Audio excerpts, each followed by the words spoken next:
Do you ever feel guilty for taking time for yourself? Feeling like you're being selfish for not always being available to others? Have you been taught that your role as a good girl means constantly nurturing others, even at the cost of your own happiness? If you've ever felt conflicted about taking time for self-care, this episode is for you. Welcome to Create Your Happy. Happiness Hussy Christy Holt here, ready for some real talk about creating healthy, loving relationships that make you truly fucking happy. Let's dive in. Hey, beautiful souls. Welcome back to Create Your Happy. I'm Christy, your happiness hussy, and today I'm going to be tackling the idea that self-care is selfish.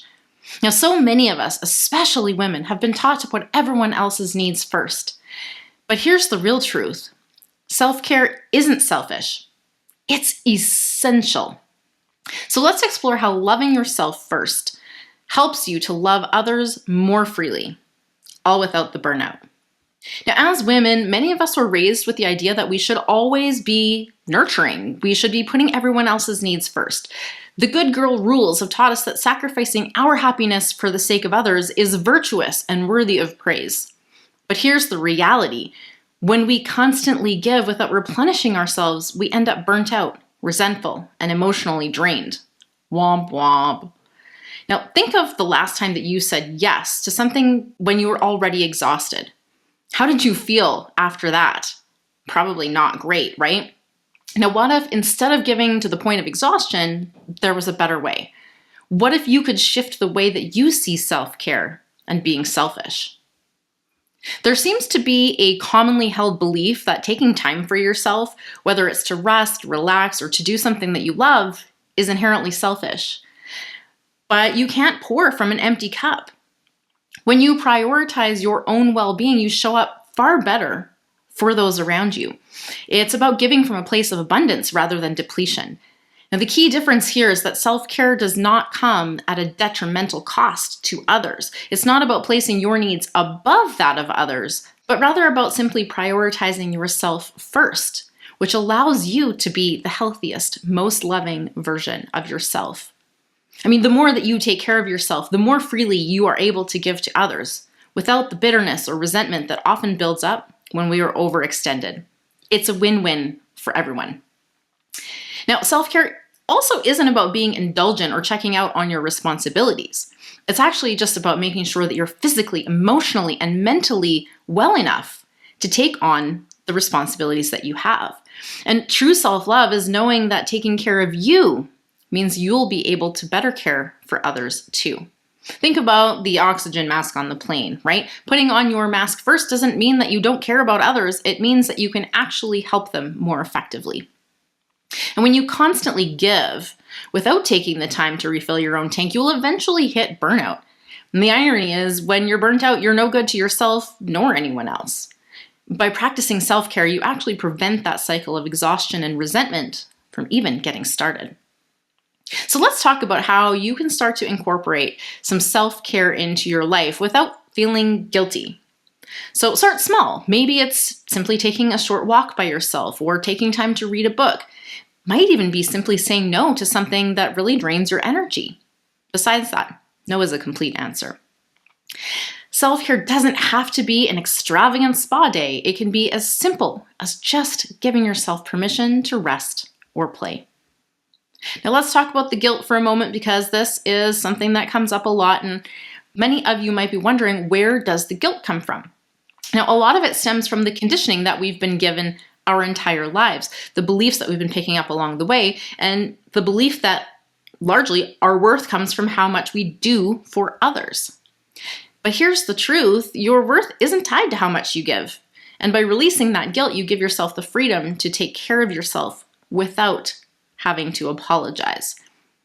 Now, if you're struggling with guilt, I do encourage you to check out my other episodes, Asking for Support Without Guilt, and Let That Shit Go, because I talk in each of these about releasing those things that weigh you down, including the guilt that keeps you from practicing self-care.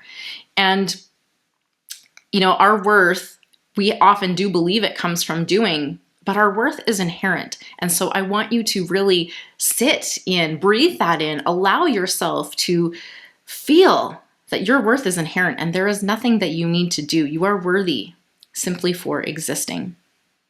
Now, let's talk about a practical action step, something to get you started today. So I invite you to take a couple of minutes to simply reflect on what really fills your cup, and then write that shit down. Once you've gotten it written down, then commit to doing at least one of these things this week, or even better, right after you finish listening to this episode.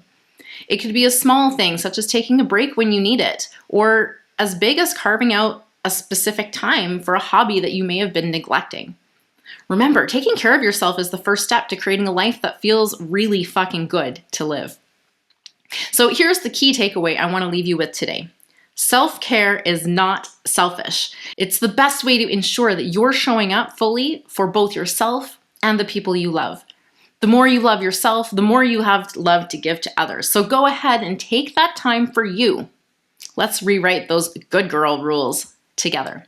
If the good girl conditioning is something that you're really struggling with, I have explored this concept in depth in my free ebook and masterclass, The People Pleaser's Path to Freedom. And I'll share the link below, so be sure to check it out. If putting yourself first and not putting other needs ahead of your own is a struggle, let's get down to the root of it all so that you can finally be free. And for those who are ready to experience a more significant personal transformation, my program, Love Reimagined, is here to help you to build that solid, loving relationship with yourself so that you'll be in a space to create healthy, loving connections with others. And of course, you've got to check out my newest book, Love Unstuck, which is coming out fall of 2024. It is packed with tools and insights to help you create the life and love you deserve through self-love, emotional intelligence, and authentic connection. Thank you so much for tuning in today. Quick reminder, you deserve to prioritize yourself and your well-being. So let's keep embracing this messy, fucking beautiful adventure that is life and love together. I love you all. Now let's go do some epic shit, shall we? Are you feeling stuck in your relationship? What if I told you the key to a happier, more fulfilling relationship starts not with them, but with you? Introducing Love Reimagined, a transformative mini-course designed to revitalize your relationships from the inside out. Unlock practical tools that empower you to make meaningful changes from within. Ready to reimagine love? Join me now and take the first step toward relationship bliss. Thanks for listening. Sharing what I know about creating healthy, happy relationships means the world to me. If you enjoyed this episode, please subscribe, comment, leave a review, and share it with a friend. For additional links and resources and ways to connect, please check the show notes. Now get out there, have fun, be you, and create your happy.